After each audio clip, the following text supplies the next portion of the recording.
আসসালামু আলাইকুম রহমতুল্লাহি ওবরাকাতুহু। আলহামদুলিল্লাহি ওয়াহদা ওয়াসসালাতু ওয়াসসালামু আলা মান লা নাবিয়্যা বা'দা। প্রিয় দর্শক, যে যেখান থেকে আমাদের দেখছে সবাইকে প্রীতি ও শুভেচ্ছা জানাচ্ছি।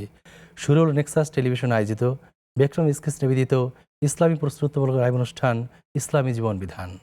আপনাদের সঙ্গে আছি আমি সৈয়দ আল জাবের। আপনাদের জিজ্ঞাসিত প্রশ্নের উত্তর দেওয়ার জন্য আমাদের সঙ্গে আছেন বিশিষ্ট আলেমে দ্বীন শাইখ মুস্তাফা জামান, খতিব, মসজিদ আত তাকওয়া, বনানী, ঢাকা। আসসালামু আলাইকুম রহমতুল্লাহি ওয়া বারাকাতুহু। মোহতারাম শাইখ, কেমন আছেন? আলহামদুলিল্লাহ, আপনি কেমন আছেন? আলহামদুলিল্লাহ, আমি ভালো আছি। আপনাকে স্বাগত জানাচ্ছি আমাদের আজকের এই ইসলামী জীবন বিধান অনুষ্ঠানে। জাযাকুমুল্লাহু খাইরান। ওয়াইয়াকুম। আমিন। প্রিয় দর্শক, আমাদের এই অনুষ্ঠানে প্রশ্ন করার জন্য স্ক্রিনে দেখার নাম্বারটিতে কল করতে পারেন। এছাড়াও নেক্সাস টেলিভিশন ইসলামিক ফেসবুক পেজের কমেন্ট বক্সে প্রশ্ন করতে পারেন।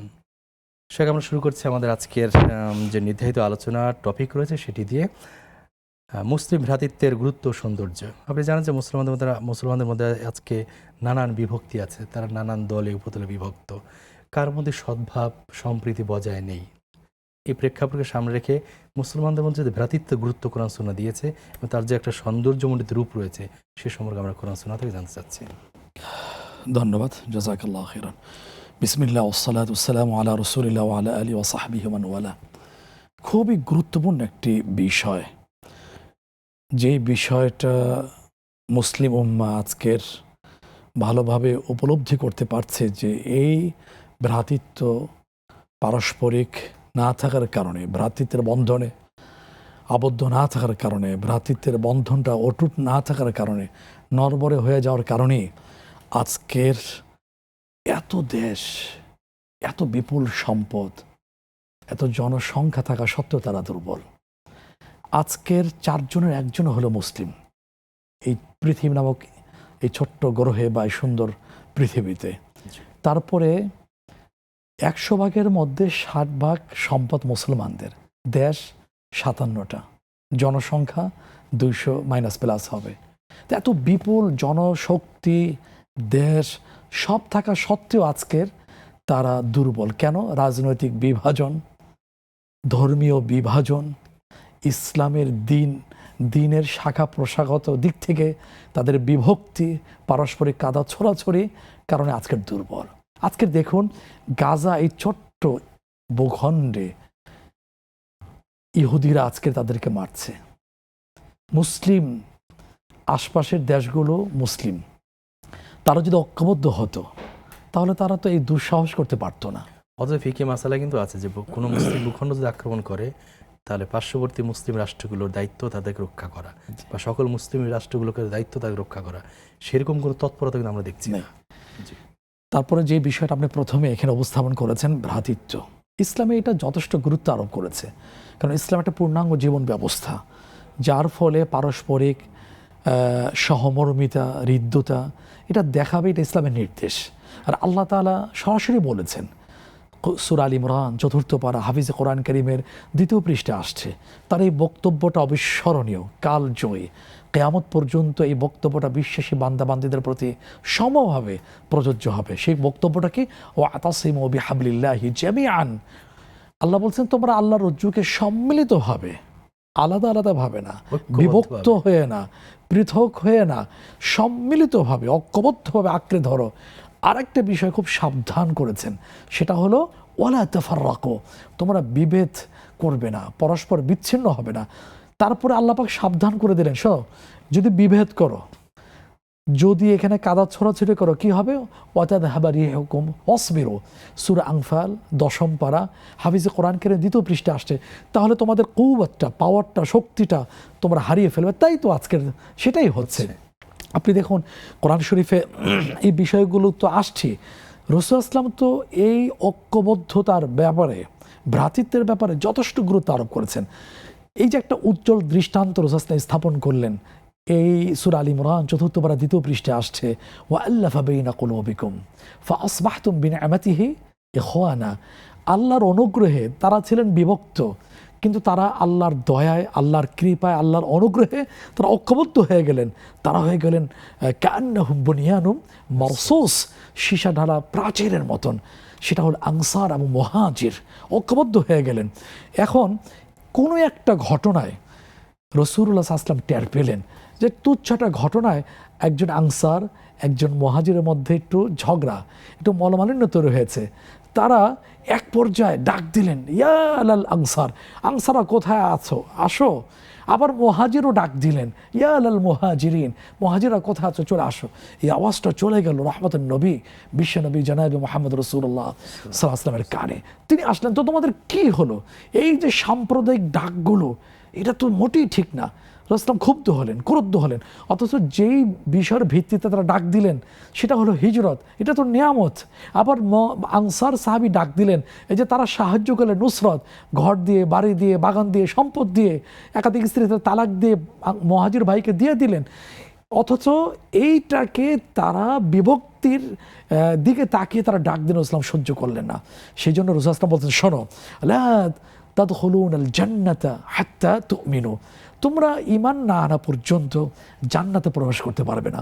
ওয়ালা তুমিনু হাত্তা তাহাবাবতুম, আর পরস্পর মহব্বত, ভালোবাসার বন্ধনে আবদ্ধ না হওয়া পর্যন্ত তোমরা জান্নাতে প্রবেশ করতে, মুমিন হতে পারবে না, ঈমানদার হতে পারবে না।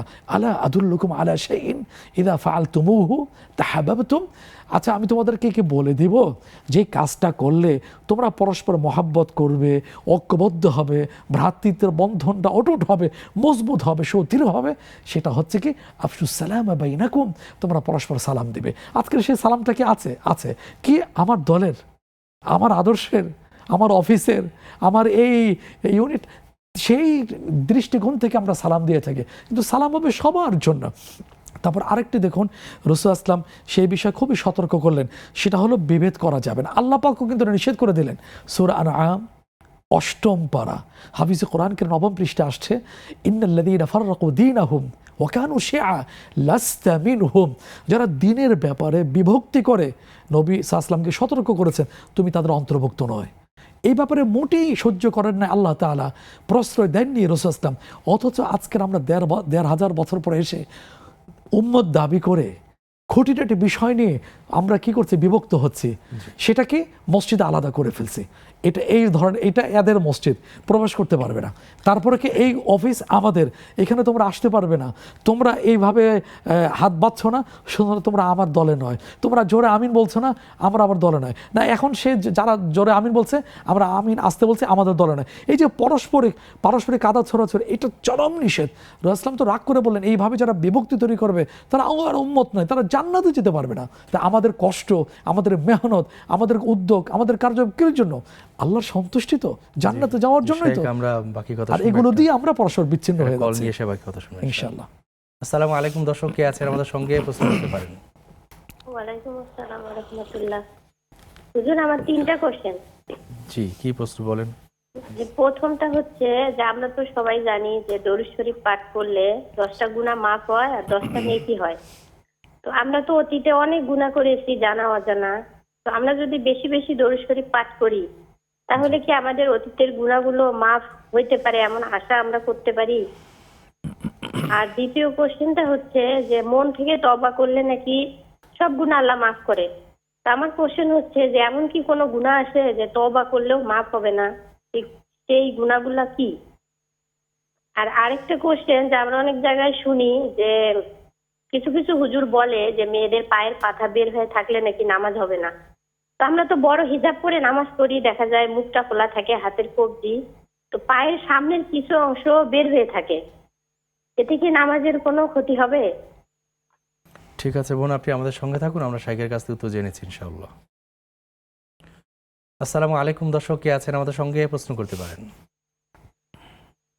আসসালামু আলাইকুম। হ্যালো, আমরা দর্শক শুনতে পাচ্ছি না। জি, ওয়ালাইকুম আসসালাম, দর্শক কে আছেন আমাদের সঙ্গে প্রশ্ন করতে পারেন। আমি আদিত চট্টগ্রাম থেকে। তবে আমার প্রশ্নটা হলো, আমরা ইউটিউবের মধ্যে অনেক সময় ভিডিওটিতে দেখলে যেমন ধরো কোনো অ্যাপ দেয়, যেমন মসজিদের হারানোর ছবি দেয়, সবাইকে আপনারা লাইক করুন, এবং এভাবে লাইক করা কি জায়েজ? তারপরে কি লাইক না করলে আপনার ক্ষতি হবে? এটা কতটুকু ক্ষতি, মানে ক্ষতি হইতে পারে কি না, এটা জানতে চাচ্ছি। আর যারা এটা করে, এটা করা কতটুকু জায়েজ? আমার প্রশ্ন কি বুঝতে পারছেন? জি জি, বুঝতে পেরেছি ভাইয়া, আপনি আমাদের সঙ্গে থাকুন, আমরা শাইখের কাছ থেকে উত্তর জেনে নেব ইনশাআল্লাহ। আসসালামু আলাইকুম দর্শক, কে আছেন আমাদের সঙ্গে প্রশ্ন করতে পারেন। হ্যালো। আসসালামু আলাইকুম। জি, ওয়ালাইকুম আসসালাম। জীবন, কি প্রশ্ন আছে আপনার? হুজুর, আমার দুটি প্রশ্ন ছিল। জি তাহাজ্জুদ নামাজ পড়তে উঠছি, তখন 20 মিনিট বাকি আছে। যখন আমি নামাজ পড়ছি 2 রাকাত শেষ, পরে আবার 2 রাকাত পড়ছি, তখন ওই শেষ বৈঠকে আত্তাহিয়াতু যখন পড়ি তখন ফজরের আযান দিয়েছে। এতে কি আমার তাহাজ্জুদ নামাজ হয়েছে? ঠিক আছে বোন, আর আপনি দ্বিতীয় প্রশ্ন হচ্ছে, এই 4 রাকাত ফরজ নামাজ পড়ছি, লাস্টের রাকাতে 2 রাকাতে সূরা মিলানো হয় না? জি দ্বিতীয় রাকাতে আমি সূরা ইখলাস পড়ছি, প্রথম রাকাতে ইখলাস পড়ছি, পরে ফালাক পড়ছি, পরে সুন্নত নামাজে আবার ভুলে আমি ইখলাস পড়ছি। এতে কি কোনো সমস্যা? জি এই যে ফালাকের পর কি ইখলাস আবার পড়া যাবে? ফালাকের পর ইখলাস। হ্যাঁ, এই একটু জানাবেন। ঠিক আছে বোন, আপনি আমাদের সঙ্গে থাকুন, আমরা শাইখের কাছ থেকে তো জেনেছি ইনশাআল্লাহ।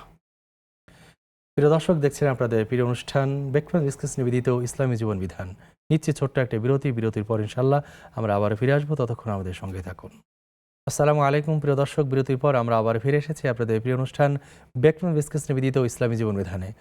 শাইখ বিরতির পর ফিরে এসেছে। আমাদের অনেক প্রশ্ন এসেছে। আমাদের এক বোন 3টি প্রশ্ন করেছেন, জানতে চেয়েছেন যে দুরূদ একবার পাঠ করলে 10টি গুনাহ মাফ হয় আর 10টি নেকি হয়। এখন বেশি বেশি যে দুরূদ পাঠ করে তাহলে কি তার অতীতের গুনাহগুলো মাফ হয়ে যাবে কিনা? হ্যাঁ, খুবই গুরুত্বপূর্ণ একটা বিষয়। প্রথম কথা হলো দুরুদ, যেটা আরবিতে বলে সালাত এবং সালাম। ফার্সিতে, উর্দুতে এই অঞ্চলে প্রসিদ্ধি লাভ করেছে দুরুদ শব্দ দিয়ে। এটা অনেক ফজিলত আসছে। এটা বিখ্যাত হাদিসের একটা প্রথম অংশ হলো মান সাল্লা আলিয়া সালাতান সাল্লাল্লাহু আলাইহি বিহা আশরা। রাসূল সাল্লাল্লাহু বলেছে, আমার প্রতি যে একবার দুরুদ পাঠ করবে আল্লাহ 10টা রহমত নাজিল করবেন। হাদিসে আরও কিছু অংশ আছে, সেন্টেন্স আছে, সেটা হলো তার উপরে তার গুনাহ মাফ করে দেওয়া হচ্ছে, তার দরজা পজিশন হাই করে দেওয়া হচ্ছে। এখন সম্মানিত বোনের যেই প্রশ্নটা, যেই দিকে তাকে তার মনোযোগটা, সেটা হলো বারবার দুরূদ পড়তে যদি থাকা হয়, আমলে যদি অভ্যস্ত হওয়া হয়, তাহলে অতীতের সব গুনাহ মাফ হবে কিনা। হ্যাঁ, মাফ হওয়ার ক্ষেত্রে একটু আলোচনা দরকার। সেটা হলো গুনাহ কয়েক প্রকার হয়ে থাকে। কিছু গুনাহ আছে হকুল্লাহ, আল্লাহর অধিকার খর্ব করার সাথে, আর কিছু গুনাহ আছে হকুল ইবাদ, বান্দার হক খর্ব নষ্ট করার সাথে। এখন বান্দার হক যেটা নষ্ট করা হয়েছে, সেটা ক্ষেত্রে অত্যন্ত জরুরি হলো বান্দার কাছে মাফ চেয়ে নেওয়া। এটা হলো খুবই গুরুত্বপূর্ণ। কারণ হাদিসে অন্য জায়গায় আসছে, বান্দা মাফ না করা পর্যন্ত আল্লাহ মাফ করবেন না। পরিণতিতে কি হবে, কিয়ামতের দিন ওই বান্দার কষ্টার্জিত ন্যাক আমল দিয়ে ওই বান্দাকে দিয়ে দিতে হবে। এমন পর্যায়ে চলে যাবে যে তার কষ্টার্জিত ন্যাক আমল দিয়ে দিতে আর কোনো ন্যাক আমল নেই, ন্যাক আমল শূন্য। এখনও কিছু পাওনাদার বাকি আছে, তখন কি হবে, অপেক্ষমান পাওনাদার গুনাহ তার আমল নামে দিয়ে দেওয়া হবে। এটা হলো এটা দুরূদ দিয়ে কাজ হবে না, এক। দ্বিতীয় কথা হচ্ছে, আরেকটা হলো শিরক, যে ব্যাপারে আল্লাহ তাআলা বলছেন সূরা নিসা 5ম পারা 16তম পৃষ্ঠা, ইন্নাল্লাহ লা ইয়াগফিরু আন ইউশরাকা বিহি। শিরক গুনাহ মাফ করে না, সেটার জন্য ঈমানকে নবায়ন করতে হয়। কেন? সূরা লোকমান 21তম পারা 11তম পৃষ্ঠা আসছে, ইন্না শিরকা লাযুলমুন আযীম।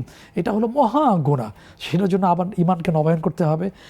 এই দুটো ছাড়া কিছু সগীরা গুনাহ, ছোট গুনাহ আছে।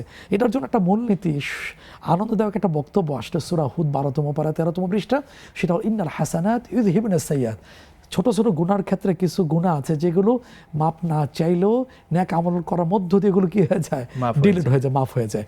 আর এমনি যে সাধারণত সগীরা গুনাহ আছে, দুরূদ পড়ার মাধ্যমে এগুলো মাফ হয়ে যায়, সুবহানাল্লাহ, পজিশন হাই করে দেওয়া হয়। আর আরেকটা বড় বিষয় কি, এটার অনেক ব্যাপক ফজিলত আছে। এই দুরূদ যদি পড়তে থাকে, শাফাত আর নসিব হয়ে যাবে ইনশাআল্লাহ। এটা বিশাল বিশাল বড় একটা ফজিলতের একটা বিষয়। আর তো এটা বিখ্যাত হাদিস তো আছে, একবার রাসূল সাল্লাল্লাহু আলাইহি ওয়াসাল্লাম তো তার মিম্বারের 3টা ধাপের এক ধাপে উঠতে গিয়ে তো রাসূল বলেছেন, বাউদা মান আদরাকা ফালাম ইউসাল্লি আলাইহি, যে ওই ব্যক্তির জন্য দুর্ভোগ বা ধ্বংস কামনা করা হয়েছে যার সামনে রাসূল সাল্লাল্লাহু আলাইহি ওয়াসাল্লামের নাম পেশ করা হয়েছে অথচ দুরূদ পাঠ করেনি। একটা ভয়াবহ একটা বিষয়। সুতরাং দুরূদ পাঠ করতে হবে, পাঠ করে যেতে হবে। আর যে কোনো আমলের শুরু শেষ দুরূদ যোগ করে মাঝখানে আমলটা কবুল হওয়ার সম্ভাবনার কথাও হাদিসে বলা হয়েছে। এবং সর্বশেষ আরেকটা ফজিলত না বললি না, সেটা হলো কুল্লু দুআইন মাহজুবুন হাত্তা ইউসাল্লি আলাইহি। প্রতিটা দোয়া, সুন্দর সুন্দর কথা, আবেদন নিবেদন থাকে, সেই দোয়াটা আল্লাহর কাছে এটা ঢাকা থেকে আবৃত থাকে যতক্ষণ দুরূদ পাঠ না করা হয়। সুতরাং এই সমস্ত ফজিলতকে দুরূদ পাঠ করা অনেক ফজিলতের, কিন্তু কবিরা গুনাহ, এটার জন্য কি লাগবে, তওবা লাগবে। তারপরে শিরকের ক্ষেত্রে ঈমানকে নবায়ন করা লাগবে। জি। আর বান্দার হক থাকলে সেটা ফিরিয়ে দিতে হবে, হ্যাঁ, সেটা মাপ চেয়ে অবশ্যই নিতে দিতে হবে, হবে। মাপ চেয়ে নিতে হবে। তাহলে মাপ পাওয়া যাবে। উনি আরেকটি প্রশ্ন করেছেন যে আমরা কল নিয়ে বাকি ইনশাআল্লাহ। প্রশ্ন উত্তর আসবে ইনশাআল্লাহ। আসসালামু আলাইকুম, দর্শক কে আছেন আমাদের সঙ্গে প্রশ্ন করতে পারেন। হ্যালো, আসসালামু আলাইকুম হুজুর। সালাম। জি ওয়ালাইকুম আমার আসসালাম। দুটো প্রশ্ন আছে। জি কি প্রশ্ন আছে বলুন? সুন্নত নামাজে আর নফল নামাজে যে যদি ভুল যায় তা সজদা দিয়া কিভাবে দিতে হবে? সজদা দিলে হবে? ফরজ নামাজ তো দিয়ে থাকি আমরা। ঠিক আছে বোন, আপনি আমাদের সঙ্গে থাকুন। আর একটা প্রশ্ন আছে। জি বলুন প্লিজ। হুজুর, আমি এই শুক্রবারে 60 জুম্মার করে না, আমি 60 জুম্মা রাখিছি।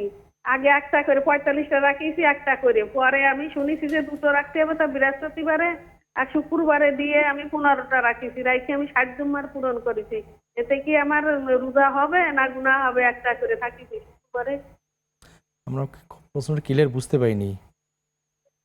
আমি 60 জুম্মার রাখিছি, শুক্রবারে করে, বুঝছেন? একটা করে আগে 45টা রাখিছি। পরে শুনি যে দুটো করে রাখতে হবে, শুক্রবারে একটা রোজা রাখা যাবে না। পরে আমি 2টা করে রাখিছি।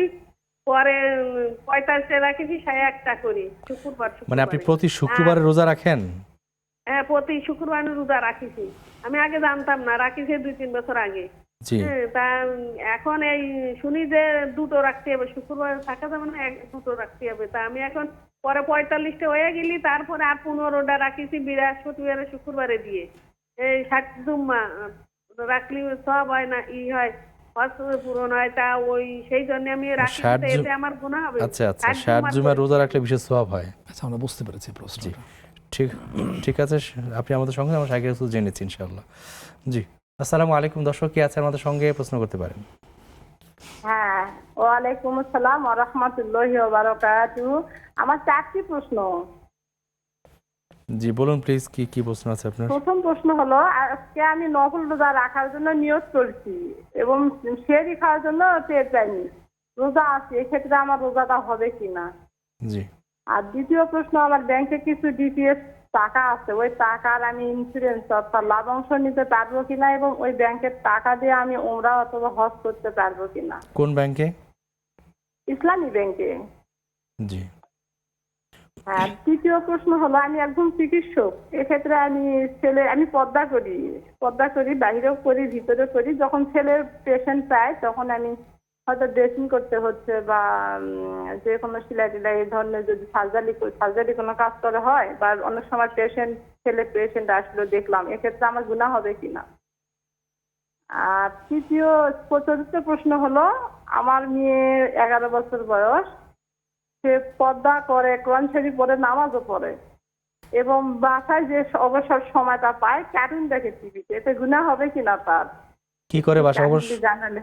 কি অবসর সময়টা যে টাইম পায়, হ্যাঁ। পর্দা করে, নামাজও পড়ে, কোরআন শরীফও পড়ে। কার্টুন দেখে? 11 বছর বয়স চলতেছে, 11 বছর বয়স। জি অবসর সময়টুকু সে কার্টুন দেখে টিভিতে, এতে গুনাহ হবে কিনা তার? ঠিক আছে বোন, আপনি আমাদের সঙ্গে থাকুন, আমরা শাকির রাসূল তো জেনে ইনশাআল্লাহ। আসসালামু আলাইকুম, দর্শক কে আছেন আমাদের সঙ্গে প্রশ্ন করতে পারেন। হ্যালো। ওয়ালাইকুম আসসালাম। আসসালামু আলাইকুম হুজুর। আসসালামু রাহমাতুল্লাহ। জি বোন, কি প্রশ্ন হ্যালো, আছে আপনার? আসসালামু আলাইকুম হুজুর। জি ওয়ালাইকুম আসসালাম, কি প্রশ্ন আছে আপনার, করতে পারেন। আমার হুজুর 3টা প্রশ্ন ছিল হুজুর। আমার প্রথম প্রশ্ন হচ্ছে, আমি একটু ক্ষেত রাখছিলাম গিরবি বাবদ 2 লাখ টাকা দিয়ে। তো ওই ক্ষেতটা আমি নিজে করতে পারি না, আরেকজনকে দিয়ে দিচ্ছি, সেটা 10,000 টাকার বিনিময়ে 1 বছরের জন্য। তো এখন ওইটা কি আমার সুদ হচ্ছে হুজুর, এবং ওইটা আমি কিভাবে খাবো এবং কি করবো এটা একটু বলবেন। আর দ্বিতীয় কোশ্চিন হচ্ছে, আমরা আপনি প্রথম প্রশ্নটা কি, আপনি ক্ষেত জমি কি করেছেন, বন্ধক রেখেছেন? জি হুজুর, মানে বন্ধক রাখছি, ওইটাকে গ্রামের ভাষায় বলে গিরবি রাখছি। কিন্তু 2 লাখ টাকা দিয়ে আমি 4 কাঠা জায়গা রাখছি, মানে জায়গার দাম একটু বেশি, ওই জন্য কাঠা হিসাবে টাকাটা বেশি 2 লাখ। কিন্তু ওইটা আবার আমি নিজে আবাদ করতে পারি না, আরেকজনকে দিয়ে দিচ্ছি 10,000 টাকার বিনিময়ে, সে 1 বছর করবে। তো এখন এটা কি আমার কি সুদ হচ্ছে নাকি, আমি এটা একটু জানার জন্য। জি আর কি প্রশ্ন আছে? আচ্ছা, আসসালামু আলাইকুম, দর্শক কে আছেন আমাদের সঙ্গে প্রশ্ন করতে পারেন। জি আসসালামু আলাইকুম। জি ওয়ালাইকুম আসসালাম। ওয়ালাইকুম আসসালাম। হুজুর, আমার দুটো প্রশ্ন। একটা হলো যে আল্লাহর পথে মানুষকে নামাজের জন্য যে দাওয়াত দেই, এই দাওয়াত দেওয়া ফরজ, আর হিজরত করা কি ফরজ? হিজরত, আর আমরা যে তাসবিহ পাঠ করি 100 বার, যদি বেশি হয়ে যায় 2 একবার, এই 2 একবার বেশি হলে কি অসুবিধা আছে কিনা? কি পাঠ করেন ভাই? তাসবিহ তাসবিহ পাঠ। তাসবিহ সুবহানাল্লাহ ওয়া বিহামদি 100 বারের জায়গা 2 একবার জি বেশি বুঝতে হলে পেরেছি। জি ভাই আপনি আমাদের সঙ্গে অসুবিধা থাকুন। আছে কিনা? জি জি আমরা শাইখ কাছে তো জেনেছি ইনশাআল্লাহ। অনেক প্রশ্ন জমা হয়েছে, আমরা একটা একটা উত্তর আলহামদুলিল্লাহ, দিই। জি। মন থেকে তাওবা করলে তাওবা মানে গুনাহ মাফ হয়, এমন কোনো গুনাহ আছে কি যেটা তাওবা করলে মাফ হয় না? আমরা এই ব্যাপারে তো আলোচনা করেছি যে তওবা করলে গুনাহ মাফ হয়ে যায় বান্দার হক, কিন্তু শিরিকের যে বিষয়টা, শিরিকে আকবার আছে, যে ক্ষমতা আল্লাহর, সেটা মাখলুকের সাথে, সৃষ্টির সাথে বিশ্বাস করা হয়। যেমন কেউ কোনো কবরে গেল, মাজার, সেখানে এই বিশ্বাস নিয়ে গেল নিঃসন্তানে ওই মৃত ব্যক্তি, কবরস্থ ব্যক্তি তাকে সন্তান দিতে পারে, তার মামলা থেকে তাকে বাঁচিয়ে দিতে পারে, তিনি আরোগ্য সুস্থ করে তুলতে পারে, তাহলে তো এটা শিরিক, এটা তো ঈমান চলে যাচ্ছে, মুশরিক হয়ে যাচ্ছে। এই শিরিক বিষয় তাকে নতুন করে ঈমান আনতে হবে, তওবার মাধ্যমে কাজ হবে না। কিন্তু তওবা কিসের ক্ষেত্রে? কবিরা গুনাহ, বান্দার হকের সাথে যেগুলো সম্পৃক্ত, সেগুলো থেকে বাঁচার জন্য তওবা করতে হয়। বান্দার সাথে একটা প্রথম কথা হলো কি, একটু বলে নিই। প্রথম কথা হলো যে গুনাহ থেকে আমি তওবা করছি সেই গুনাহটা ছেড়ে দেওয়া। নাম্বার 2 হচ্ছে ওই গুনাহ করার কারণে মনে অনুতপ্ত হওয়া, অনুশোচনা আসা। তৃতীয় হলো আল্লাহর সাথে সংকল্প করা, আমি ওই গুনাহ আর জীবনে আর করবো না। আর যদি বান্দার সাথে সম্পৃক্ত হয়ে থাকে, যেটা আমরা শুরু করলাম, সেটা তার কাছ থেকে ওই পণ্য যদি হয়, পণ্যদ্রব্য যদি হয়ে থাকে, টাকা পয়সার লেনদেন সম্পর্কিত, সেটা ফিরিয়ে দেওয়া, না হলে তার কাছে মাপ চেয়ে নেওয়া, যেভাবে হোক তার কাছ থেকে বিষয়টা ফায়সালা করে না।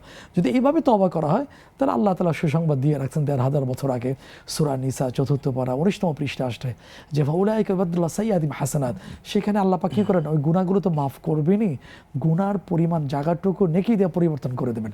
এটা আবার সূরা ফুরকান ১৯তম পারা ৫ম পৃষ্ঠা আসছে। এই হলো তওবার বিষয়।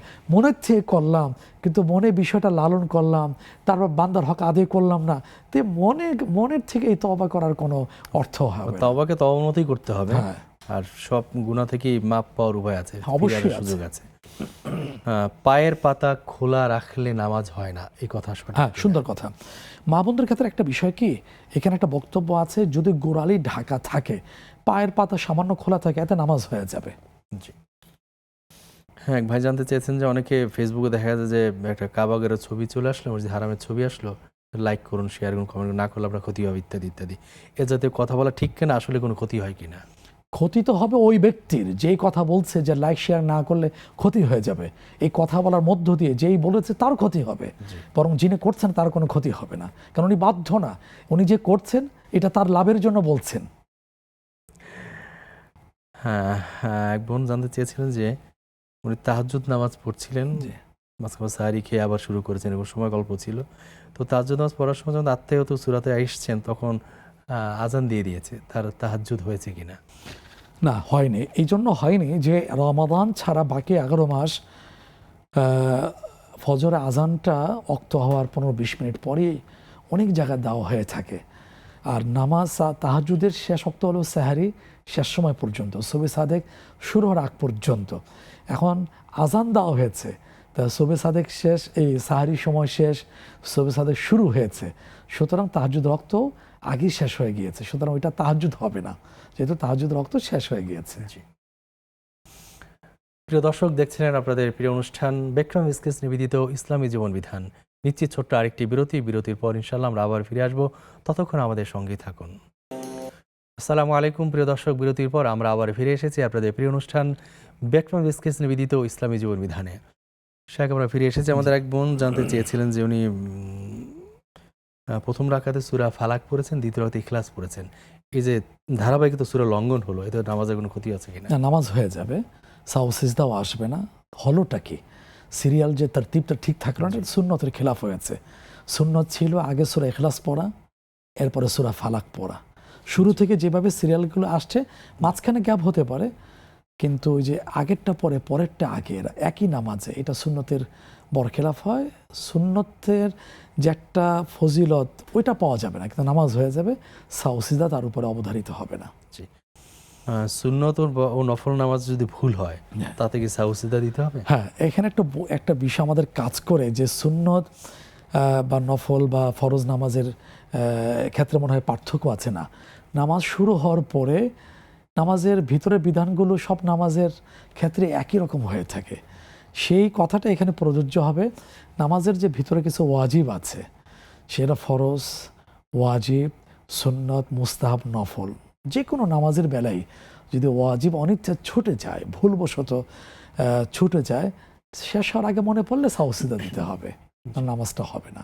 জি। এক বোন জানতে চেয়েছেন, উনি জমি বন্ধক নিয়েছেন, আচ্ছা, 2 লাখ টাকা দিয়ে জমি বন্ধক নিয়েছেন। এখন সেই বন্ধকে যে জমিটা তার দখলে আসলো, সেটা তিনি নিজে চাষাবাদ করতে পারছেন না, আরেকজনকে দিয়ে চাষাবাদ করছেন 10,000 টাকার বিনিময়ে। এই যে বন্ধকি সম্পদ থেকে যে ফায়দাটা নিচ্ছেন তিনি আরেকজনের মাধ্যমে, এটি সুদ হবে কিনা? না, বন্ধকি জমি থেকে উপকৃত হওয়া জি। সেটা রিবা, সুদের আওতায় চলে আসবে। সুতরাং এই সুরাতটা তাকে ত্যাগ করাই উচিত সুদের গুণা থেকে বাঁচার জন্য। জি। একবার 4টা প্রশ্ন করেছিলেন। উনি নফল সিয়ামের নিয়ত করেছিলেন, তো সাহারি খাননি, রোজা আছেন, তো রোজাটা হবে কিনা? হ্যাঁ, রোজা হয়ে যাবে। কেন হয়ে যাবে? যেহেতু সাহরি খাওয়া একটা বরকতের স্বতন্ত্র একটা ইবাদত, শরীরে শক্তি হয়, বরকত হাসিল হয়। কিন্তু কোনো কারণে নফল হোক, সুন্নত হোক, রমাদানের রোজাও হোক, যদি কোনো কারণে সাহরি খাওয়া না হয়, জাগতে না পারেন, নিয়ত থাকলে এটা রোজা হয়ে যাবে, এতে কোনো সমস্যা নেই। সমস্যা নেই। হ্যাঁ, উনি ইসলামী ব্যাংকে ডিপিএস করা আছে, সেই ডিপিএস এর যে মানে মুনাফাটা আসে বা এফডিআর করে যে মুনাফা আসে মানুষের, সেইটা দিয়ে উনি উমরা করতে পারেন কিনা? হ্যাঁ, পারবেন ইনশাআল্লাহ। উনি চিকিৎসক পেশায়, তো অনেক পুরুষ রোগীরা আসেন, তাদের সার্জারি করতে হয়, ড্রেসিং করতে হয়, এটা তার জন্য বৈধ কিনা আসলে? যেহেতু বোন এই দেশের নাগরিক, আমরাও এখানে আছি বাংলাদেশের নাগরিক হিসেবে জবাব দেওয়ার চেষ্টা করছি। এখানে নারীদের জন্য পুরুষদের জন্য আলাদা ব্যবস্থা নেই। যদি এমন একটা অবস্থা সৃষ্টি হয়ে থাকে, আমি ছাড়া আর কেউ নাই এই পুরুষ রোগীর সার্জারি করার ক্ষেত্রে, আগে তো তাকে বাঁচাতে হবে, নিশ্চয়ই তার এই কঠিন অবস্থা থেকে তাকে পরিত্রাণ দেওয়া লাগবে। সেই নিরুপায় অবস্থায় উনি করতে পারেন। যতটুকু সম্ভব উনি হিজাব মেনটেন করে, যতটুকু সম্ভব সতর ঠিক রেখে করার চেষ্টা করবেন। এটা একটা বিশেষ অবস্থা, বিশেষ অবস্থা, পরিস্থিতির কারণে এটা বৈধতার সুযোগ রয়েছে। হ্যাঁ, ওনার মেয়ের বয়স 11 বছর, সে হিজাব মেনটেন করেন, নামাজ পড়েন, হ্যাঁ, অবসর সময় একটু কার্টুন দেখেন। উনি অবশ্য বলেনি যে ইসলামিক কার্টুন দেখেন বা অন্য কার্টুন দেখেন, অ্যাভারেজ বলেছেন। এটা তার জন্য দেখা গুনাহের কিনা? একটা ব্যাপার কি, আপনি যেটা বললেন যে ইসলাম কার্টুন দেখছেন কিনা, মায়ের প্রশ্নের সাথে কিছু ক্ষোভ মিশ্রিত ছিল। মা পছন্দ করেন না, কথা থেকে আমরা যতটুকু বুঝতে পারছি না। এখন এই বিষয়গুলো দেখে সময় নষ্ট করা ইসলাম এটা সুযোগ রাখেনি, কারণ সময়ের স্রষ্টা হলেন আল্লাহ তাআলা। এতটা গুরুত্বপূর্ণ এই সময়ের উপর ভিত্তি করেই তো তার জান্নাত অত জাহান্নাম কি হবে নির্দিষ্ট হয়ে থাকবে। এই জন্য আল্লাহ তাআলা আমাদেরকে আগাম সতর্ক করে সময়ের নামে একটা সূরা নামকরণ করেছেন এবং কসম খেয়েছেন, ওয়াল আসর, সময়ের কসম। সময়ের যারা সদ্ব্যবহার করবে না, ইন্নাল ইনসানা লাফি খুসর, তারা ক্ষতিগ্রস্ত হয়ে যাবে।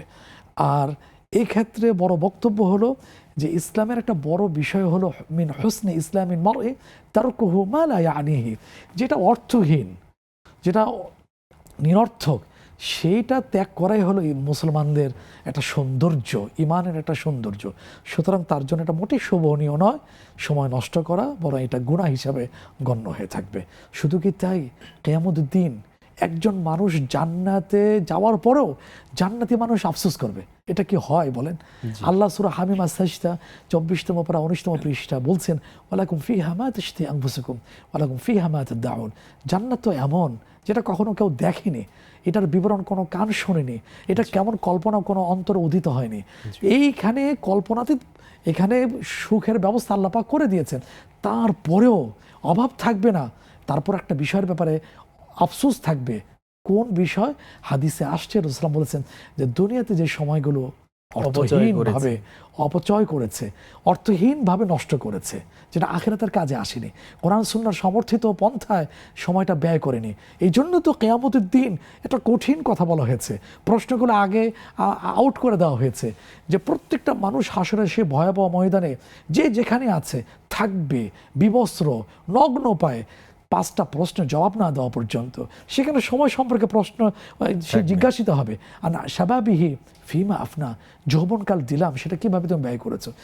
তারপর ওয়ান হায়াতি ফিমা আফনা ফিমা আবলা, তোমাকে যে জীবন দিলাম সেটা কিভাবে। তো সময়ের সমষ্টিত যৌবনকাল, সময়ের সমষ্টিত ব্যাপক আকার জীবন। সুতরাং এই নিরর্থক কাজে ব্যয় করা ইসলাম এটা অনুমোদন দেয় না।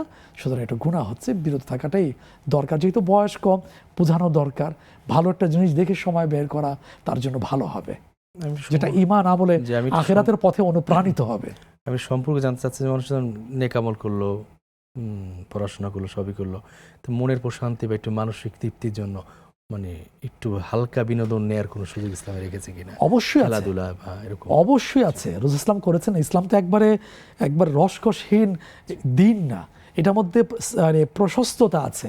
এখন এক একজন এক একভাবে এই বিনোদনটা নিয়ে থাকে। কেউ দেখা যায় গান শোনে, মিউজিক শোনে ইত্যাদির মাধ্যমে, কিন্তু ইসলাম তো বলে দিয়েছে সেটাকে ওয়াইদা তুলিয়াত আলাইহিম আয়াতুহু যাদাত ঈমান। কেউ কোরআন তেলাওয়াত করে, কোরআন তেলাওয়াত শোনে, এটাও সে বিনোদন পেয়ে থাকে।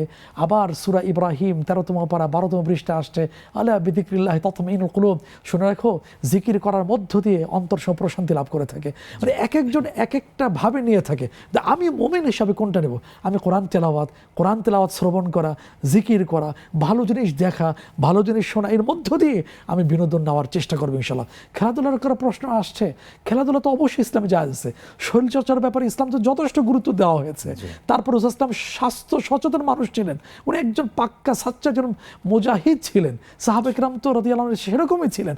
এবং হাদিসে আসছে আল মুমিনুল কাওয়িয়্যু খায়রুন ওয়া আহাব্বু ইলাল্লাহি মিনাল মুমিনিদ দাঈফ, দুর্বল মুমিনের চেয়ে শক্তিশালী মুমিন আল্লাহর কাছে প্রিয় এবং আল্লাহর কাছে উত্তম।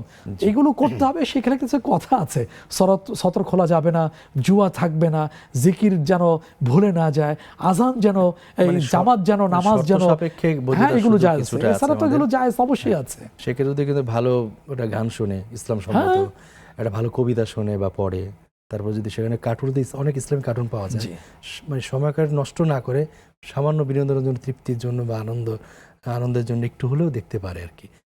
বলগাহীন যাতে না হয়, নেগেটিভ কোনো কার্টুন না। আপনি যে কথা বলছেন গানের কথা, আগে তো একসময় মানুষ শুনলে বলছে গান এটা তো না জায়েজ, এটা তো নাপাক। কে বলছে? এই গান গাইতেন, কবিতা রচনা করতেন, কবিতা গাইতেন। এই জন্য রাসূল ইসলামের একজন কবি ছিলেন এবং তাকে এত সম্মান করা হতো, শায়রুর রাসূল সাল্লাল্লাহু আলাইহি ওয়াসাল্লাম সম্পৃক্ত করা বলা হতো। হাসান ইবনে সাবিত রাদিয়াল্লাহু তাআলা আনহু, মসজিদে কয়টা মিম্বার থাকে? একটাই থাকে, কিন্তু রাসূল ইসলামের জীবদ্দশায় মসজিদে নববীতে মিম্বার 2টা। একটা মিম্বার রাসূল বসতেন, আর একটা মিম্বার রাখা হয়েছিল কবির জন্য। তুমি জবাব দিয়ে দাও, কবিতা পাঠ করো। হ্যাঁ, সুতরাং ইসলামিক জিনিসগুলো আছে, কিন্তু থাকবে না কোনটা? যেটার মধ্যে অশ্লীলতা থাকে, আল্লাহকে ভুলিয়ে দেয়। যদি ওইটাও হয়ে থাকে তাহলে আল্লাহ পাক কিন্তু সতর্ক করে বলছেন সূরা বানী ইসরাঈল 15তম পারা 4র্থ পৃষ্ঠা, ইন্না সামআ ওয়াল বাসরা ওয়াল ফুআদা কুল্লু উলাইকা কানা আনহু মাসউলা। যদি খারাপ কিছু শোনে, খারাপ কিছু দেখে, খারাপ কিছু অন্তরে যদি কল্পনা করে থাকে, সেটা আল্লাহ দরবারে জিজ্ঞাসিত হবে। আর মান নুকিশাল হিসাব ফাহুয়া ইয়াহলিক, হাদিস আসলে যে এই গুনার ক্ষেত্রে, এই সমস্ত ক্ষেত্রে জিজ্ঞাসিত হবে, সেগুলো ধরা খেয়ে যাবে। আল্লাহ আমাদের রক্ষা করুন। আমিন আমিন। আমাদের এক ভাই জানতে চেয়েছিলেন যে উনি নামাজের জন্য যে দাওয়াত দিচ্ছেন এটা ফরজ কিনা, হিজরতে কোনো সওয়াব আছে কিনা? হিজরত ফরজ কিনা? হ্যাঁ, হিজরত ফরজ ছিল। সেটা ছিল মক্কা থেকে মদিনায় রাসূল ইসলামের নির্দেশে, ওইটা ফরজ ছিল। সবাই স্থাবর অস্থাবর সম্পত্তি রেখে চলে গেলেন নিঃস্ব হাতে মদিনাতে ঈমানটুকু নিয়ে। এছাড়া হিজরত থাকবে কিয়ামত পর্যন্ত, যখন ওই অবস্থা সৃষ্টি হবে। কিন্তু এমনি স্বাভাবিক অবস্থা হিজরত এটা ফরজ না, এটা নফল হবে। কিন্তু একটা কথা আছে যে আমি যেমন একটা কথা একজন জিজ্ঞেস করেছেন, কথা প্রসঙ্গে এখন একটু বলে ফেলি, যে আমি একটা অমুসলিম এলাকায় থাকি, একে কিন্তু জীবনে রিস্ক আছে। আমি আজান শুনবো না, নামাজ শুনবো না, বিপদে পড়লে আমার কেউ এগিয়ে আসবে না, যেটা আমাদের পার্শ্ববর্তী দেশে হয়ে আসছে, অহরহ নিত্য নতুন ঘটছে। এখন মৃত্যুর পরে এমন তো হতে পারে যে মুসলিম না মুসলিম এটাও নির্ণয় করা সম্ভব না হতে পারে, তাকে শ্মশানে নিয়ে যাবে, মাটি চাপা দিয়ে দেবে। এখন এই যদি বলেন আমার বাড়ি এতদিন থেকে আসছে, মাটির টান ইত্যাদি ইত্যাদি, তাহলে আল্লাহর কাছে প্রশ্নের সম্মুখীন হবে। আল্লাহ বলে দিবেন সূরা নিসা ৫ম পারা ১৩তম পৃষ্ঠা আসছে, ইন্না আরদাল্লাহি ওয়াসিআ, আল্লাহ জমিন তো প্রশস্ত ছিল, ফাতু হাজরু ফিহা, তুমি এই এলাকা ছেড়ে ওই এলাকা কেন গেলে না? নিরাপদে তুমি ঈমান নিয়ে বাঁচতে পারতে, মুসলিমদের পরিবেশে থাকতে পারতে, তোমার জীবনে মরণের পরে তোমার উপকার আসতো, ফাতু হাজরু ফিহা, আরও তো জায়গা ছিল, কেন গেলেন? এই প্রশ্নের সম্মুখীন হবে। সুতরাং এই সমস্ত পরিবেশ সম্মুখীন হলে তার জন্য হিজরত করাটা খুবই জরুরি। তারপরে দাওয়াত দেওয়া, এটা খুবই জরুরি, কারণ রসুল তো আসবেন না, নবী তো আসবেন না আলাইহিমুসসালাতু ওয়াসসালাম। কিন্তু এখন কি আল উলামা ওয়ারাসাতুল আম্বিয়া, নবীরা ওলামায়ে কেরাম হলো ওয়ারিস, তাদের দায়িত্ব। তারপরে বিদায় হজের ভাষণে রাসূলুল্লাহ লক্ষাধিক সাহাবীদের উপস্থিতি একটা আদেশ দিয়েছেন সবার জন্য, ফালইউবাল্লিগিশ শাহিদুল গায়েব, ফালইউবাল্লিগিশ শাহিদ আল গায়েব। আজকে যারা উপস্থিত আছে জনসমুদ্র, তারা অপর কাছে পৌঁছে যাবে। এই জন্য আল্লাহ পাক বলে দিলেন উদউ ইলা সাবিল রাব্বিকা বিল হিকমাতি ওয়াল মাউইযাতিল হাসানা। তারপরে এই কাজগুলো যে করবে তার উত্তম, মানে তার প্রশংসায় আল্লাহ পাক আয়াত নাজিল করলেন সূরা হামিম আস-সাজদা ২৪তম আর ১৯তম পৃষ্ঠা, ওমান আহসানু কাওলাম মিম্মান দাআ ইলাল্লাহ ওয়া আমিলা সালিহান ওয়া ক্বালা ইন্নী মুসলিমিন। তবে এখানে একটা কথা আছে যে আমার দায়িত্বের মধ্যে যেগুলো থাকে সেক্ষেত্রে তো আমার দাওয়াত দেওয়া ফরজ। সেই দলিলটা হলো সূরা তাহরিম ২৮তম পারা ১৯তম পৃষ্ঠা, ইয়া আইয়ুহাল্লাযীনা আমানু কু আনফুসাকুম ওয়া আহলিকুম নারা। তুমি নিজেকে তো বাঁচাবাই, তোমার অধীনে যারা আছে, তোমার ফ্যামিলি, তুমি যেহেতু হেড অফ দ্য ফ্যামিলি, তোমার ওয়াইফ, তোমার সন্তান, এদেরকে দাওয়াত দিতেই হবে। যেহেতু তোমার হোটেলে থাকে, তোমার অধীনে তোমার স্ত্রী, এটা তোমার ফরজ। তারপরে আপনি দেখুন হাদিসে আবার এই বিষয়টা আরেকটু খোলাসা করা হয়েছে, কুল্লুকুম রাঈন ওয়া কুল্লুকুম মাসউলুন আন রাঈয়াতিহি। দায়িত্বের জায়গা থেকে সবাই দায়িত্বশীল। সুতরাং এই দায়িত্বে যদি অবহেলা করা হয়, দিনে দায়িত্ব, তাহলে আল্লাহর দরবার জিজ্ঞাসিত হবে। সুতরাং দায়িত্বের পরিধি হিসাবে এই দায়িত্ব পালনটা কখনো ফরজ হয়, কখনো নফল হয়ে থাকে। জি, আসসালামু আলাইকুম। দর্শক কে আছেন আমাদের সঙ্গে প্রশ্ন করতে পারেন। হ্যালো, আসসালামু আলাইকুম।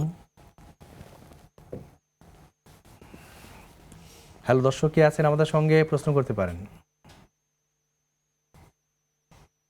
আমরা ঠিক শুনতে পাচ্ছি না, সম্ভবত লাইনে কেউ নেই এখন। হ্যালো হ্যালো, আমি শুনতে পাচ্ছি না। আমার সংক্ষেপে একটা প্রশ্ন উত্তর দেবো, সেটা হচ্ছে ওই ভাই একটি প্রশ্ন করেছেন যে তাসবিহ যে পাঠ করে ১০০ বারের বেশি যদি হয়, ১-২ বেশি, তাতে কোনো অসুবিধা আছে কিনা? কোনো অসুবিধা না, বরং সুবিধাই আছে। কারণ জিকির এমন একটা বিষয়, তাসবিহের ব্যাপারে আল্লাহ একটা মূলনীতি বলে দিয়েছেন সূরা আহজাব ২২তম পারা ২য় পৃষ্ঠা, ইয়া আইয়ুহাল্লাযীনা আমানু যিকুরুল্লাহ যিকরান কাসীরা, বেশি বেশি। নামাজ, রোজা, অন্যগুলো সংখ্যা, রাকাত নির্দিষ্ট আছে, জিকিরের কোনো সংখ্যা নির্দিষ্ট নেই। যে যত বেশি পড়বে তার তত বেশি লাভ হবে, এবং যারা যত বেশি পড়ে তাদের প্রশংসা আল্লাহ বলছেন তারা বুদ্ধিমান, তারা মানে বোকা নয়। সেটাও বলছেন সূরা আলী ইমরান ৪র্থ পারা ১৪তম পৃষ্ঠা, আল্লাযীনা যিকুরুল্লাহ কিয়ামান ওয়া কুউদান ওয়া আলা জুনুবিহিম। সুতরাং বেশি হওয়াতে আফসোস নাই, বরং যত পারেন আপনি পড়েন। হ্যাঁ, আপনার একটা সংখ্যা থাকতে পারে, প্রতিদিন আমি ১০০ বার পড়বো, এটা যদি কম না হয়ে থাকে, বেশি হতে আপনার কোনো অসুবিধা নেই, বরং সুবিধায় আমলনামায় আরো বেশি। হাদিসে যে সংখ্যাগুলো উল্লেখ করা হয়েছে সেটাকে সুন্নাহ হলো সেই সংখ্যার মধ্যে সীমাবদ্ধ থাকে। হ্যাঁ, সেটা তো ৩৩ বা ৩৩ যেটা আছে ওটা আর কি। জি, শুকরিয়া। আসসালামু আলাইকুম। দর্শক কে আছেন আমাদের সঙ্গে প্রশ্ন? ওয়ালাইকুম সালাম। জি হুজুর।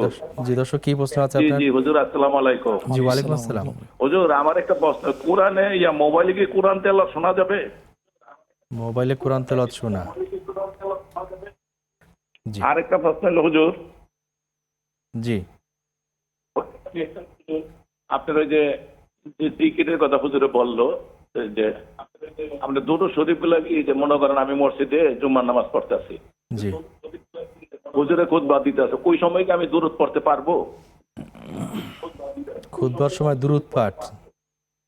জি জি জি, ঠিক আছে ভাইয়া, আপনি আমাদের সঙ্গে থাকুন, আমার শাইখের কাছে উত্তর জীবন ইনশাআল্লাহ।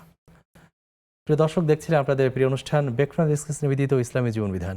নিচ্ছে ছোট্ট আরেকটি বিরতির পর ইনশাআল্লাহ আমরা আবার ফিরে আসবো, ততক্ষণ আমাদের সঙ্গেই থাকুন। আসসালামু আলাইকুম প্রিয় দর্শক, বিরতির পর আমরা আবার ফিরে এসেছি আপনাদের প্রিয় অনুষ্ঠান বেকফ্রম ডিসকাস নিবেদিত ইসলামী জীবন বিধানে। শাইখ, বিরতির পর ফিরে এসেছি। আমাদের এক ভাই জানতে চেয়েছেন যে মোবাইলে কোরআন শোনা যাবে না? কেন ভাই যাবে না কেন? কারণ এটা তো আল্লাহর নেয়ামত, প্রযুক্তি। এটা যেরকম ব্যবহার করা হবে সেই হিসাবে তার সব গুনাহ লেখা হবে। জিজ্ঞেস করা হচ্ছে যে গান শোনা যাবে কিনা, সেটা আমরা নিষেধ করতে পারি। কোরআন সোয়াবের কাজ আপনি শুনতেই পারেন, কোনো অসুবিধা নেই। উনি একটু জানতে চেয়েছেন যে খুতবা চলাকালীন সময়ে জিকির বা দুরুদ পাঠ করা যাবে না, কিনা। একটা হাদিস আসছে, রাসূল সাল্লাল্লাহু আলাইহি ওয়াসাল্লাম বলেছেন, ইদা কামাল ইমামু আলাল মিম্বার ফালা সালাতা ওয়ালা কালামা। ইমাম যখন খুতবা দেওয়ার জন্য মিম্বারে উঠে যাবেন তখন কোনো প্রকার নামাজ নেই, কোনো প্রকার কালাম কথা নেই। দ্রুত একটা উত্তম কথা, সুতরাং এখানে বিরত থেকে মনোযোগ সহকারে শোনার নির্দেশনা আসছে। সুতরাং বিরত থাকাটাই হাদিসের আলোকে তার জন্য নিরাপদ। জি, খুতবা তো শোনা জরুরি আসলে। হ্যাঁ, এটা জরুরি, ওয়াজিব। খুতবাটাই তখন জিকির হ্যাঁ, আসলে। নিষেধ আসছে। জি, এক বোন একটা প্রশ্ন করেছিলেন যে উনি 60 জুম্মার রোজা। হ্যাঁ, শুনেছি মহতারাম। 60 জুম্মার রোজা বলতে কিছু আছে কিনা আমি জানি না না, আসলে, ওইটা এটা আছে কিনা। আর উনি 45টা রোজা রেখেছেন। জি। এখন বাকি শুনেছেন যে শুধু শুক্রবার রোজা রাখা যাবে না, শুক্রবার শনিবার অথবা বৃহস্পতি মিলিয়ে রাখতে হবে। এখন বাকি তিনি বাকি 15টা রোজা তিনি মিলিয়ে হ্যাঁ, রেখেছেন। শুনেছি, বুঝতে পেরেছি, আলহামদুলিল্লাহ এখন কি মহতারাম। আসলে সেটা হলো, হ্যাঁ, হবে প্রথম কিনা? যে কথাটা আসছে উনি যথার্থই শুনেছেন। রমাদান ছাড়া, বিশেষ দিন ছাড়া ওই শুধু জুমাবার একটা রোজা রাখা, এটা মাকরু বলা হয়েছে। কেউ যদি রাখতে চায় তাহলে তার আগে বা পরে একটা মিলিয়ে রাখাটা তার জন্য উত্তম, এটা মাকরু হবে না। কিন্তু আরেকটা যেটা কথা বলেছে, এটা কিন্তু হাদিস দ্বারা সমর্থিত না যে 7টা জুমা কেন্দ্রিক রোজা রাখলে তার এই আশা পূর্ণ হবে অথবা এত বিশাল সওয়াব হবে, এটা কিন্তু হাদিসে আসে না, আমাদের জানা নেই। সুতরাং এটা রোজা রাখা, এটা বিশাল বড় সওয়াবের, উনি রেখে যাবেন। কিন্তু যেটা হাদিস দ্বারা প্রমাণিত নয়, ওই ভিত্তিতে এটা রাখাটা, এই নিয়ত করাটা তার জন্য ভালো নয়, এটা বিরত থাকাটা উচিত। শুধু হাদিসে তো বলা হয়েছে শুধু জুমার দিন রোজা রাখা যাবে না। জি। আপনি সোমবার বৃহস্পতি রোজা রাখেন বা বৃহস্পতি যদি শুক্র রাখা মিলিয়ে- যাবে, যদি মিলিয়ে রাখতে হয় তাহলে মিলে রাখতে হবে, বৃহস্পতিবার জুমাবার বা জি, মিলিয়ে জুমাবার বা রাখতে হবে শনিবার। আর কি। জি। জি, শুধু শুক্রবার অভ্যাস করা যাবে না। ফেসবুকে আমাদের নুরুল ইসলাম নামে এক ভাই লিখেছেন যে হজে যাওয়ার আগে অনেককে 200-300 লোক খাওয়ায়, জি। এটা কি করা যাবে? হ্যাঁ, এটা আসলে কি এক সময় ছিল মহতারাম, যখন আজকের এই যোগাযোগ ব্যবস্থা যখন হয়নি, নৌপথে যেত, তখন ফিরে আসতো কি আসতো না, একটা অনিশ্চয়তা থাকতো, যে খাওয়ায়া দোয়া নিয়ে মাপ চেয়ে চলে যেত। এখন তো আর সেটা নয়। আর এটা দিয়ে তো আরো বেশি সূক্ষ্ম, যেটা রিয়া, লোক দেখান। হ্যাঁ, যেটা রিয়া বলে, শিরিকে খাফি বলে, এটা চলে আসে। এটা এখন বিরত থাকাটাই তার জন্য ভালো। চুপি সারে চলে যাওয়া, কারো কাছ থেকে যদি পাওনা দাওনা থাকে তার কাছে মাপ চেয়ে নেওয়া, এত জানান দেওয়া দরকার নেই। যতটুকু সম্ভব এই গোপন ইবাদত করাটা আল্লাহর কাছে বেশি গ্রহণযোগ্যতা পেয়ে থাকে। জি। শাফায়াত মোহাম্মদ হোসেন নামে এক ভাই লিখেছেন, কেউ যদি নেশা করা অবস্থায় বা কোনো খারাপ কাজে জড়িত অবস্থায় মৃত্যুবরণ করে তাহলে কবরে তার কি পরিণতি হ্যাঁ, হবে? হাদিসে আসছে, ইন্নামাল আমালু বিল খাওয়াতিম, শেষ ভালো যার সব ভালো তার। পরিণতি কি হবে? প্রথম কথা হলো গায়েবের বিষয় আল্লাহ ভালো জানেন, কিন্তু নেশা অবস্থায়, খারাপ কাজ থাকা অবস্থায় করলে এটা ঈমান হারা করা হচ্ছে। আর মদে, নেশায় যদি জড়িত থাকে, একটা হাদিসে আসছে কয়েকজনের জন্য জান্নাত হারাম, তার মধ্যে এক শ্রেণীর হলো মুদমিনুল খামর, যে মদ, এই নেশায় যে অভ্যস্ত হয়ে থাকে। তারপরে হাদিসে আরও একটা আসছে যে তোমাদের মৃত্যু হবে সেরকম যেরকম তোমরা দুনিয়াতে জীবনযাপন করেছো, তোমার হাসর হবে সেরকম যেভাবে তোমাদের মৃত্যু হয়েছে। হ্যাঁ, সুতরাং এই সমস্ত দিক থেকে শেষ অবস্থাটা এটা মোটেই ভালো নয়। আল্লাহ মাফ করুক, তাকেও মাফ করুক, আল্লাহ আমাদেরকে হেফাজত করুক। জি। জি। আর নাজমা খাতুন নামে এক বোন লিখেছেন, হজে গিয়ে কতবার নিজের নামে ওমরা ও তাওয়াফ করা যাবে? সুন্দর কথা। তওয়াফটা তো যতবার ইচ্ছা করা যাবে। এখন এখানে একটা ইখতিলাফি মতবিরোধপূর্ণ একটা বিষয় হলো যে একদল ইসলামী স্কলার বলেন যে একই সফরে একাধিক উমরা করার কোনো সুযোগ নেই। দলিল কি? রাসূল একটাই উমরা করেছেন। আর অন্যদের ক্ষেত্রে বক্তব্য হলো উনি করা যাবে কেন, এটা নফল। যদি রাসূল করতেন দলিল হয়ে যেত, করতেই হতো, কিন্তু রাসূল করেন না, উম্মার জন্য হয়তো সহজ করে গিয়েছেন। তাদের বক্তব্য দলিল হচ্ছে এটা। আর নফলে তো কোনো সংখ্যা নির্দিষ্ট না, সুতরাং যত পারেন করা যাবে। এই হলো দুই পক্ষের বক্তব্য। জি, আপনি যেটাই গ্রহণ করেন। আসসালামু আলাইকুম। দর্শক কে আছেন আমাদের সঙ্গে, প্রশ্ন করতে পারেন। হ্যালো, আসসালামু আলাইকুম। জি, ওয়ালাইকুম আসসালাম। আব্দুল সালাম খুলনা ডুমের থেকে বলছিলাম। জি ভাইয়া, কি প্রশ্ন আছে আপনার? যে আমার প্রশ্ন হচ্ছে, আমরা যখন জোহর, আসর, মাগরিবি শেষ রাকাত এবং ইশার 2 রাকাত যখন ইমাম সাহেব খুতবা পড়েন না, মানে ইমাম সাহেব যখন হচ্ছে সূরা মনে মনে পড়ে, আমরা যারা মুক্তদি নামাজ পড়ি, আমরা কি সেটা কি সূরা পড়তে হবে কিনা? ঠিক আছে ভাইয়া, আপনি আমাদের সঙ্গে থাকুন, আমরা শাইখের কাছে উত্তর জেনে নিচ্ছি এখনই। যে সমস্ত সলাতে আমরা ইমাম চুপি চুপি কিরাত পড়েন, জি। সেক্ষেত্রে মুসল্লিরা মুক্তাদি সূরা পড়তে পারেন কি? হ্যাঁ, এই বিষয়টা আসলে অনেকদিন পর্যন্ত আমরা আলোচনা করে আসছি, শুনে আসছি। আবার বলছি, যেহেতু ভাই প্রশ্ন করেছেন সম্মান দেখে, এটা একটা মতবিরোধপূর্ণ একটা বিষয়। পড়বেন কি পড়বেন না, হানাফি মাযহাব এই অংশের অধিকাংশ মানুষ যেটার উপর আমল করে থাকে, তারা একটা দুইটা দলিল পেশ করেন। একটা দলিল হলো কোরআনের সূরা আরাফ 9 পারা 15তম পৃষ্ঠা আসছে যে ওয়াইদা কুরিয়াল কোরআন ফাসতামিউ লাহু ওয়া আনসিতু লাআল্লাকুম তুরহামুন। যখন নামাজে কোরআন তেলাওয়াত করা হবে, এটা নামাজ সংক্রান্ত, তখন তোমরা একেবারেই সাইলেন্ট থেকে, চুপ থেকে মনোযোগ সহকারে শুনবে। তারপরে এই আয়াতের আলোকে একটা হাদিস নিয়ে আসা হয়, ইমাম আবু হানিফা রাহমাতুল্লাহ নিয়ে আসতেন, সেটা হলো মান কানা লাহু ইমামুন ফাকিরাতুল ইমামি লাহু কিরাআহ, ইমামের কিরাত হিসাবে গণ্য হবে। সুতরাং 5 ওয়াক্ত নামাজে সশব্দ কিরাত পড়া নামাজ, মাগরিব, ইশা, ফজর এবং নিচু সুরে পড়া যোহর, আসর, 5 ওয়াক্ত নামাজের ক্ষেত্রে মুক্তাদি সূরা কিরাতের বেলা একবারে সাইলেন্ট থাকবেন। এই একটা বক্তব্য। আবার ভিন্ন মতও আছে যে মাগরিব, ইশা, ফজরের সশব্দ কিরাত পড়া নামাজে মুক্তাদি পড়ার ইমাম সাহেব পড়ার সময় পড়বেন না, আর কিন্তু যোহর, আসরের সময় উনি পড়বেন। আচ্ছা, জি শাইখ, আপনাকে অনেক অনেক কৃতজ্ঞতা জানাই আমাদেরকে সময় দেওয়ার জন্য। আমরা আজকের অনুষ্ঠান এখানে শেষ করছি। আপনাদেরকে জাযাকুমুল্লাহ খাইরান। প্রিয় দর্শক, দেখছেন আপনাদের প্রিয় অনুষ্ঠান নেক্সাস টেলিভিশনের ইসলামী প্রশ্ন উত্তরমূলক অনুষ্ঠান ব্যাকরণ ডিসকাস নিবেদিত ইসলামী জীবন বিধান। আমরা আজকের পর্ব এখানে শেষ করছি। আগামী পর্ব দেখবার আমন্ত্রণ জানিয়ে আসসালামু আলাইকুম ওয়া রাহমাতুল্লাহি ওয়া বারাকাতুহু।